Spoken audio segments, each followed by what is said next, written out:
அதிமுக எம்எல்ஏக்கள் எல்லாருமே இவர் வந்து ஷாப்பிங் பண்ணுறாரு அப்படின்ற மாதிரி சொல்லியிருக்காரு. அது மட்டும் இல்லாமல் இன்றைக்கி வந்து பாஜகவிலிருந்து விஜயதரணி அவர்கள் வந்து தாவேக்கள் அணிஞ்சிருக்காங்க. இவங்க ஷாப்பிங் போகலையா, காலங்காலமாக ஷாப்பிங் தான் பண்ணிட்டு இருந்திருக்காங்க. அப்படி பார்த்தா ஓ பன்னீர்செல்வம் கூட போன எல்லாரையுமே எடுத்துகிட்டு போய் தான் திரும்ப ஜெயிச்சிருக்காங்க. மனோஜ் பாண்டியன், வைத்திலிங்கம் அப்படின்னு சொல்லி அங்கேருந்து வெளியே போன எல்லாரையும் கூட்டு வந்து தான் அதில் கொஞ்சம் கணக்கு காட்டி வச்சுருக்கிறாங்க. ஏற்கனவே அங்கே பின்னாடி திரும்பி பார்த்தா முக்கிய அமைச்சர் எல்லாமே அதிமுகலேருந்து வந்தவங்க. அதிமுக தயாரிக்கும், கற்றுக் கொடுக்கும், அவங்க எடுத்துகிட்டு போய் நீ இந்த இதில் ஊழல் பண்ணு, நீ இந்த இதில் ஊழல் பண்ணு அப்படிமா. இவங்க 75 ஆண்டுகால கட்சியை ஷாப்பிங் பண்ணும்போது அவங்க பண்ணுறது தப்பு இல்லை. ஒவ்வொரு துறையில் நடந்த ஊழல், டாஸ்மாகில் நடந்த ஊழலில் செக்மேட்டு, கனிம வளத்துறையில் செக்மேட்டு, அங்கே இந்து அறநிலைத்துறையில் தேங்காய் விற்கிறதுல கூட ஏற்றி விற்றதை இறங்கிட்டு இருக்கிறாங்க. ஸோ ஒரு இளம் டீம் வந்து பவர்ஃபுல்லாக உள்ள இறங்கிட்டாங்க. என்ன பண்ணுறதுன்னு தெரில. ஜென்சிங்கிறாங்க.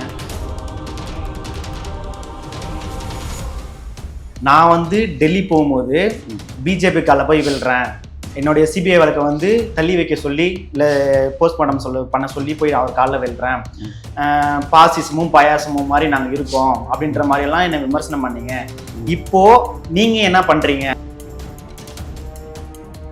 என்னென்னா இங்கே கேஎன்ஏருக்கு ஒரு அமலாக்கத்துறை ஒரு லெட்டர் கொடுத்த உடனே அண்ணன் போகிறான், சித்தப்பா போகிறான், மகன் போகிறான். இங்கே டிஆர்பி ராஜா பக்கத்தில் ஏதாவது ஒன்று வரும்போது அங்கே மகன் போகிறான், மச்சான் போகிறான், மூணாவதாக யாரோ ஒரு சொந்தக்காரன் போய் அமித்ஷாவை பார்க்குறாங்க, நிர்மலா சீதாராமனை பார்க்குறாங்க, அடுத்து இன்னொருத்தர் இருக்கிறாரு செந்தில் பாலாஜி, அதுக்கு ஏதாவது ஒன்று அப்படி போகிறாங்க. அப்போது இந்த மாதிரி டூர் போயிட்டு வராங்கல்ல, டூர் போயிட்டு வர்றதுனால தான் பிரச்சனை நடந்தாலாம் போய்.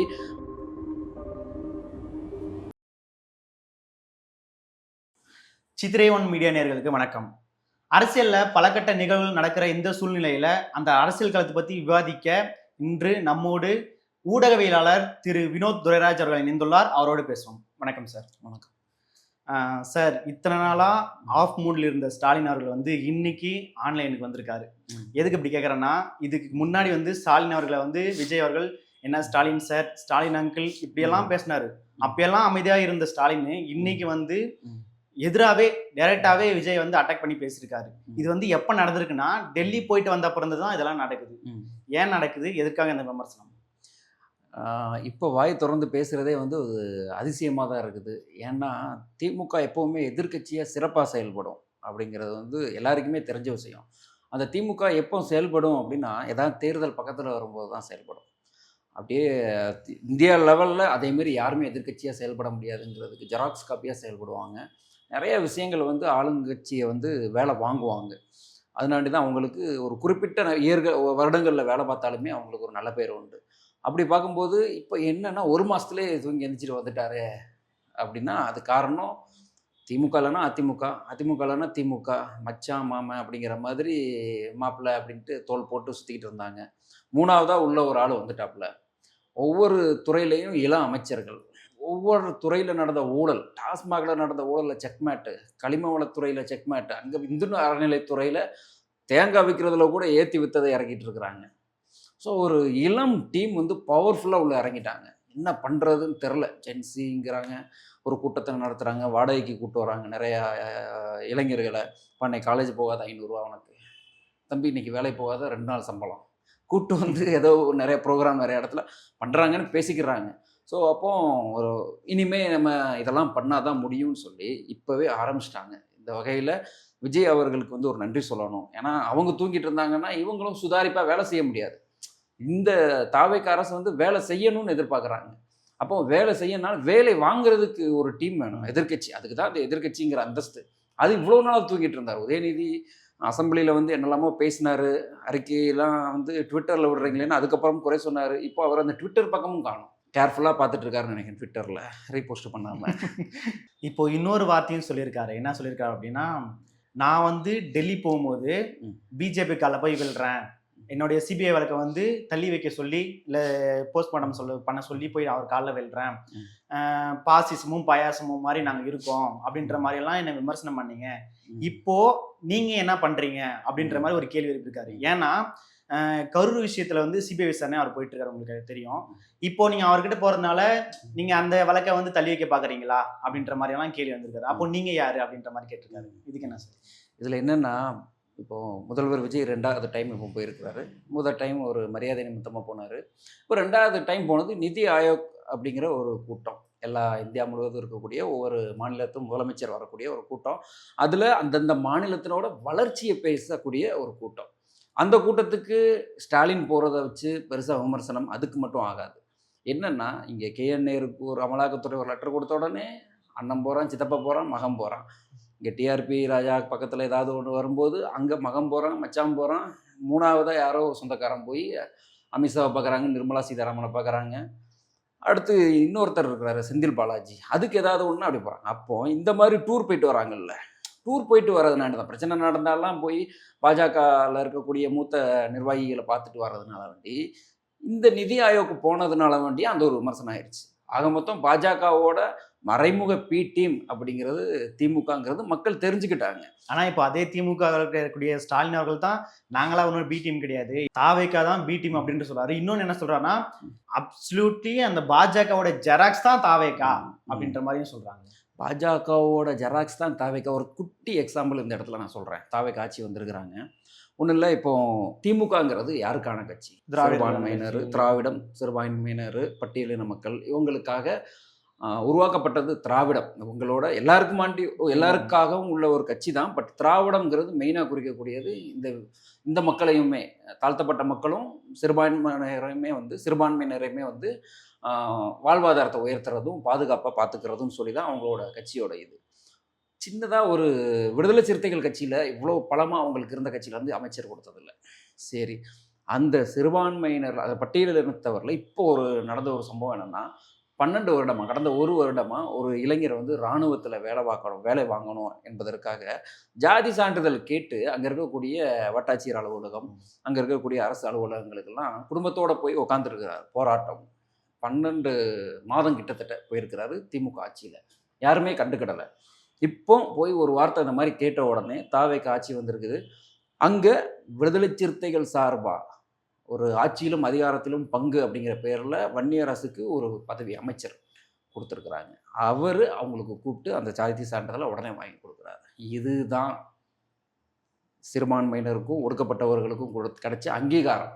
அப்போ அப்படி சொல்லிக்கிட்டே அங்கே ஒரு திமுக கட்சி இதை வந்து வருடக்கணக்காக பல காலமாக செய்யாமல் மேல்தட்டில் இருக்கக்கூடிய ஜாதியினரை மட்டுமே அவங்க பக்கத்தில் வச்சுக்கிறது. அதுலேயும் மேல் வயசு இருக்கிறவங்க 50 வயசு நல்லா ஊழல் பண்ணுறதுக்கு யாருக்கெல்லாம் தெம்பு திராணி இருக்குது, தகுதி இருக்குது, அவங்களெல்லாம் மேலே வச்சுக்கிறது. இந்த மாதிரி வச்சுட்டு இருக்கக்கூடியவங்க அப்படியே பாஜகவோட டீலிங் பண்ணிக்கிறது. ஸோ ஆக மொத்தம் நான் தான் உங்களுக்கு கிறிஸ்தவருக்கு பாதுகாவலர், இஸ்லாமியர்களுக்கு பாதுகாவலர், ஒடுக்கப்பட்ட மக்களுக்கு நாங்கள் தான் பாதுகாவலர்னு சொல்லிட்டு அவங்களுக்கு எந்த ஒரு சலுகையுமே கிடைக்காம, அவங்க எந்த அளவுலையும் உயரப்படாமல் அப்படியே ஏமாற்றி வச்சுருந்ததை முகத்திரையை கிழிச்சிருக்கிறாங்க தாவேக்கா அப்படின்னு தான் சொல்லுவோம். ஆனால் இன்னொரு வார்த்தையும் சொல்கிறார் சார். அவர் என்ன சொல்கிறாருன்னா, இங்கே வந்து பாஜகவை மீறி எதுவுமே பண்ண முடியாது அப்படின்ற மாதிரி சொல்கிறார். ஏன்னா நான் போயிட்டு அங்கே கோரிக்கை வச்சேன், இந்த மாதிரி தான் கல்வி கடன் வந்து நீங்கள் கொடுக்கணும், இவ்வளோ தொகை கொடுக்கணும்னு சொல்லிட்டு கேட்டேன். ஆனால் அவங்க என்ன சொல்கிறாங்கன்னா, மும்மொழி கொள்கையை நீ ஏற்றுக்கிறியா அப்படின்ற ஒரு கேள்வி வைக்கிறாங்க. அது ஏற்றுக்கிறீங்கன்னா உனக்கான தொகையை நான் கொடுக்குறேன், தமிழ்நாட்டுக்கான நிதியை நான் கொடுக்குறேன் அப்படின்ற மாதிரி சொல்கிறாங்க. இந்த சமயத்தில் இப்போ விஜய் போய் அந்த கோரிக்கை வச்சிருக்காரு. அந்த கோரிக்கைக்கு இவர் என்ன சொல்றாருன்னா, நாங்களே ஒன்றும் பண்ணலை, எங்களாலே ஒன்றும் பண்ண முடியல பாஜக மீறி, இப்போ இவர் என்ன பண்ணிடுவாரு, சும்மா கோரிக்கை மட்டும் தான் வைக்க முடியும் அப்படின்ற மாதிரி சொல்லியிருக்காரு. இதை பற்றி இதை பொறுத்த வரைக்கும் என்னென்னா, மத்திய அரசு பாஜக அப்படிங்கும்போது அவங்க சார்ந்து அவங்க கட்சி ஆளக்கூடிய மாநிலங்களில் வந்து எப்போவுமே சலுகை நல்லாவே கிடைக்கும். இப்போ காங்கிரஸ் மேலே மத்தியில் இருந்திருந்தால் கர்நாடகாவுக்கு நிறைய நல்ல விஷயங்கள் கிடைக்கும். ஸோ அது வந்து அரசியல் அப்படிங்கிற ஒரு சாக்கடை தானே. என்னதான் இருந்தாலும் அவங்களும் ஒரு சாக்கடை தான் பாஜகவும். அவங்க அங்கேருந்து இந்த மாநிலத்தில் அவங்களுக்கு கைக்குள்ளே யார் வராங்களோ அவங்க வந்தால் நல்லா பண்ணுறதுக்கு மனப்பக்குவத்தில் இருப்பாங்க. ஒன்று இல்லை அப்படின்னா நேர்மையாக செயல்படணும், துரிதமாக செயல்படணும். இவங்களை பகைச்சிக்கிட்டா இந்தியா முழுவதும் ஒரு எதிர்ப்பலை உருவாகும் அப்படிங்கிற ஒரு பிம்பத்தை வந்து நீதி நேர்மைன்னு ஒரு கட்சி உருவாக்கும். அதை விஜய் அவர்கள் உருவாக்குனா ஆட்டோமேட்டிக்காக நடக்கும். ஏன்னா அவங்களுக்கே தெரியும், இவங்க ஒரு ஸ்டார்டிங்கில் பிரச்சாரம் போகும்போதும் இவங்க ஓட்டு கேட்டு போகும்போதும் திமுக கொடுத்த அச்சுறுத்தல், திமுக சார்பாக நடந்த சில தில்லுமுள்ளால் இவங்களுக்கு தமிழ்நாட்டில் ஒரு புரட்சி ஏற்பட்டிருக்கு. வீட்டுக்கு அனுப்பி விட்டாச்சு. 70 வருஷம் கட்சி பாவலவில் பாப்பா வீட்டுக்கு போயாச்சு. புரியுதுங்களா? உதயநிதி இன்னும் டாப்பா போட்டு வீட்ல தான் இருக்கிறாரு. ஓகேங்களா? இங்க எடப்பாடி பழனிசாமி ஒவ்வொரு மீட்டிங்லயும் வர நிர்வாகிகளும் கதறிக்கிட்டு இருக்கிறாங்க. அவரு ஒரு பக்கம் அப்படியே அந்த ஸ்க்ரீனுக்கு அந்த சைடு போய் கண் கலங்கி அழுதுட்டு அப்படியே கனத்த முகத்தோட வந்து உட்கார்ந்துட்டு இருக்கிறாரு. எல்லாமே நேர்மையா பண்ணா மக்கள் கண்டிப்பா ஆதரவு தருவாங்க. அதேமாரி விஜய் அவர்கள் இப்ப தான் 1 மாசம் வந்திருக்கிறாரு. அவரு இவங்க 2 பேரும் செய்த தப்ப செய்யாம, அவங்க கூட இருக்க அமைச்சர்கள சரியா வழிநடத்துனா, நிச்சயம் 30 வருடம், 20 வருடம் ஆட்சி அமைக்க வாய்ப்பு இருக்கு. சரி, இப்போ பார்த்தீங்கன்னா, இத விட முக்கியமான விமர்சனம் என்னன்னா, அதிமுக எம்எல்ஏக்கள் எல்லாருமே இவர் வந்து ஷாப்பிங் பண்ணிட்டாரு அப்படின்ற மாரி சொல்லியிருக்காரு. அது மட்டும் இல்லாம இன்னைக்கு வந்து பாஜகவிலிருந்து விஜயதரணி அவர்கள் வந்து தாவேக்கால இணைஞ்சிருக்காங்க. அது மட்டும் இல்லாம இன்னும் பல கட்சி தொண்டர்கள் வந்து எல்லாருமே தாவேக்கால இணையறதுக்காக நின்னுட்டு இருக்காங்க அப்படின்ற மாரி ஒரு விமர்சனமும் வந்துட்டு இருக்கு. இத பத்தி நீங்க என்ன நினைக்கிறீங்க? என்னன்னா, தாவேக்கா ஆளும் கட்சின்னு எந்த கட்சி வந்தாலும், இப்ப திமுக 2021ல வந்தப்பவும் நெறைய தொண்டர்கள் அங்க இங்க இருந்து இணைஞ்சாங்க. அப்பம்போது நல்லா சிரிச்சுக்கிட்டே வாங்க, வாங்க, வாங்கன்னு சொல்லி வரவேற்றாங்கல்ல. அதேமாரி ஆளும் அரசுக்கு ஆதரவா நெறைய கூட்டங்கள் வரும். அதுலயும் இது புது கட்சி. அடுத்து வரக்கூடிய பாராளுமன்ற தேர்தல் இருக்கு. அடுத்து இன்னும் உள்ளாட்சி தேர்தல் இருக்கு. ஸோ அப்படி அடுத்தடுத்து வரப்போறதுனால வேண்டி இந்த கட்சியில வந்து அவ்வளவுக்கான நிர்வாகிகள் இல்ல. வேக்கன்ட் இருக்கு. ஒரு கம்பெனில வேக்கன்ட் இருக்குன்னு தெரிஞ்சா, அந்த கம்பெனிக்கு அப்ளை பண்ண போவோம். அப்ப அவங்க அதே போஸ்டிங் மாதிரி தருவாங்க. போனோனே போஸ்டிங் போனோனே தந்துருவாங்க. போஸ்டிங் தருவாங்கன்னா, ஒரு முயற்சி. இப்போ விஜயதரணி வந்து பாஜகல எத்தன காலம் இருந்தாங்க? போஸ்டிங் கிடைச்சுச்சா? அரசியல்ங்கிறதே வந்து கானல் நீர் தான். புரியுதுங்களா? எப்போ வாய்ப்பு கிடைக்கும் அப்படிங்கிறது தான். ஆனா, அங்க போயிட்டு ஒரு துரிதமா ஒரு செலவு பண்ண முடியும்.